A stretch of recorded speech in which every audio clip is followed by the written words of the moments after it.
almost like the Flashpoint, where it starts, one of the key matrix lines that will help shatter this status centralized system. All right, friends, it is Friday, May 18th, 2012. Thank you for joining me. I am Jay-Z, and this is Flashpoint Radio. Holy cow! Has the news been coming fast and furious in the last 2 days? I don't know where to start. My head is spinning. I can't put my finger on what exactly is going on, but we're going to attempt it here tonight on Flashpoint Radio. Thank you. Remember, follow me on Twitter at Flashpoint Radio, Facebook.com/Flashpoint Radio. Subscribe to this feed.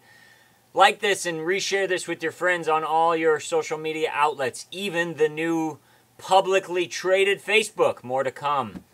We were going to start this evening at Infowars.com, and we're going to deal with two stories about drones.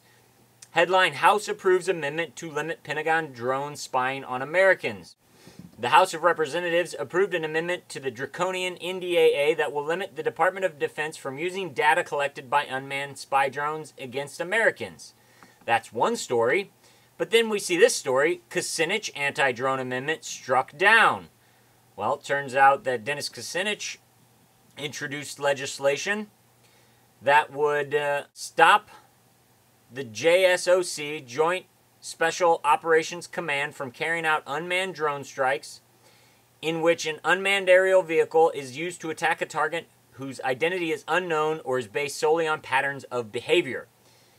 Well, anybody on patterns of behavior could be considered a terrorist when terrorists are in power. So one story says House approves, the other says House strikes it down. I'm not sure what bill is real, what bill is passing, but I guarantee probably neither of them are going to pass, and you will see drones flying more and more as we go on in this country. Moving along to the financial news of the day, the week, the month, the year. Oh my gosh, Facebook went public. 5 reasons why the Facebook IPO is insane and dangerous, from NASDAQ.com. Please read this. It goes over a few reasons why you're insane if you think that Facebook will become the next Google. It says at the $100 billion valuation that they've put on Facebook, it will be worth more than Caterpillar, American Express, Home Depot, Walt Disney, and even McDonald's. In fact, 15 components of the mighty Dow Jones Industrial Average have a market cap of less than $100 billion. The market value of Google at its IPO was only $27 billion. This is Facebook, social network where you share pictures and play stupid online games. Do you think the revenue's really there?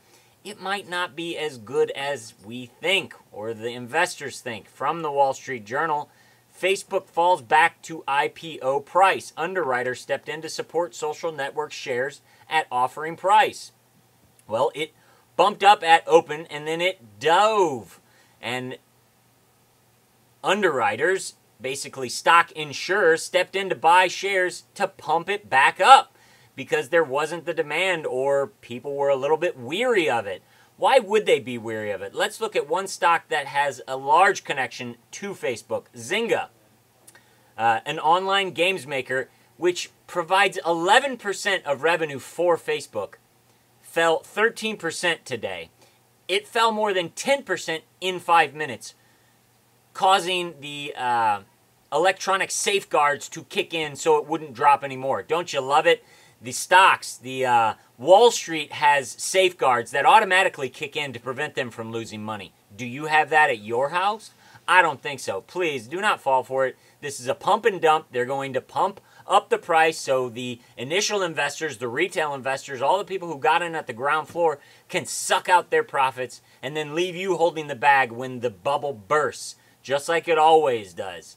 The only thing that prevents market bubbles, the only thing that prevents these type of bubbles is Austrian economics. Ludwig von Mises, look into it.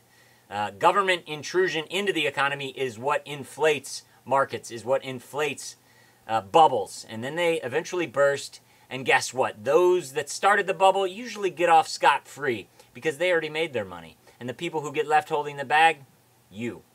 the common everyday American who has their pensions and their retirement funds invested in all these companies that are lying to you. They're lying to you.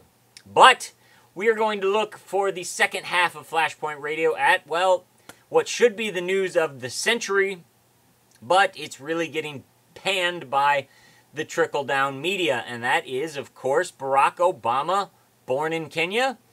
1991, his literary agent released a booklet for publication to promote him as an author, and it stated that he was born in Kenya. The first African-American president of the Harvard Law Review, born in Kenya, raised in Indonesia and Hawaii.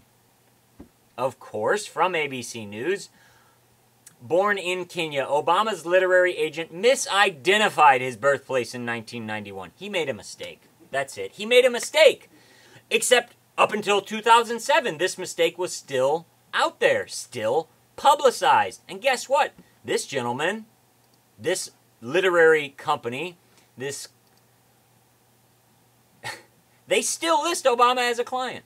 He's still their client, and they reported that he was born in Kenya up until 2007, which was 2 months after he applied or announced that he was running for the presidency. So what do you think? You think this guy just made a mistake? If he just made a mistake, okay, then they're lying about everything. So then what is true? If he was born in Hawaii and they were trumping it up that he was born in Kenya to sell books, is that any better? Probably not. Still lies on top of lies on top of lies. Personally, as I've stated before, I think the Kenya birth certificate issue is to cover the real truth behind Barack Obama, and that is that he's being blackmailed by somebody. Alex Jones says the Clintons, and I say why not? They were in the White House for 8 years and did get all of the CIA files. So if they knew dirt on people, or if there was anyone that had dirt on people, it would be them. So who knows? But let's see. We're going to go on to some more articles about this from Infowars.com. Check out the articles in the descriptions below. Do your own reading, because I don't have time to teach you everything. AP declared Obama Kenyan born. This is the Associated Press, one of the largest internationally recognized syndicated news services. Published on Sunday, June 27, 2004, the AP reporter stated the following. Kenyan-born U.S. Senate hopeful Barack Obama appears set to take over the Illinois Senate seat after his main rival, Jack Ryan, dropped out of the race on Friday night amid a furor over lurid sex club allegations. Of course, his opponent was in a sex scandal, and then he got put into office. Oh, how convenient. The report explains the context of this off-sided debate between Obama and Keyes. I believe that's Alan Keyes.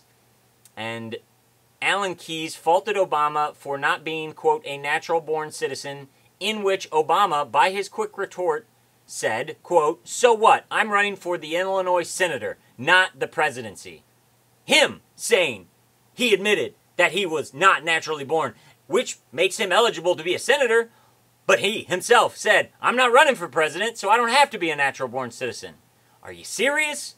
Are you serious? Get it through your head, people. Something's false, something's not true, and I don't know what it is, but guess what's not true? The story they feed you. All of the stories they feed you.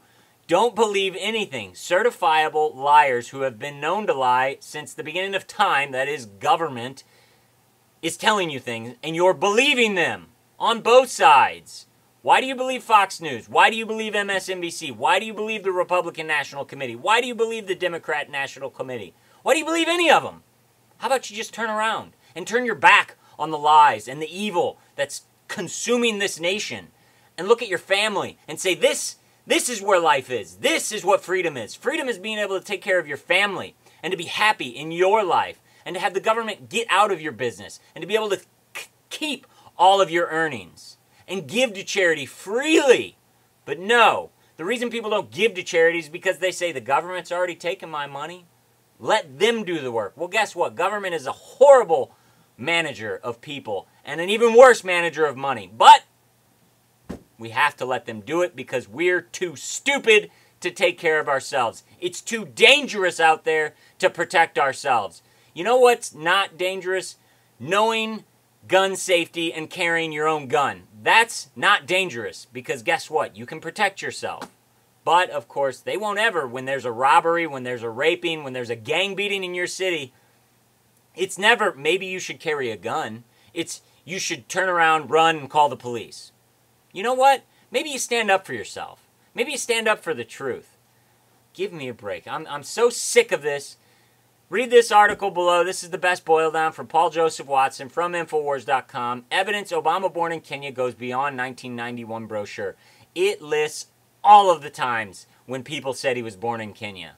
And why are we talking about this now? Why? Because it's causing division and because it will cause riots in the streets. If somehow, some way, this man gets disqualified from running for presidency in 2012, you don't think a lot of people in this country are going to get upset? You don't think they're going to take to the streets? You thought Trayvon Martin caused a chaos? Get ready for Obama disqualified, because that's the word of 2012. That's what's coming this year. And you can bet they're going to try to suspend the elections if they can. But they will not be able to do any of that if we simply turn our back on the evil, recognize it, and say, I am not living in your system anymore. That's it. That's it. Resistance is victory. You don't have to fight. You don't have to stand up. You just have to say no. Resistance is victory. You've already won when you say no. Jay-Z signing off saying, have a good weekend. I hope I talk to you in 2 weeks because my baby comes over the weekend. If not, I will see you back Monday. God bless and keep your eyes to the sky. You've been thunder.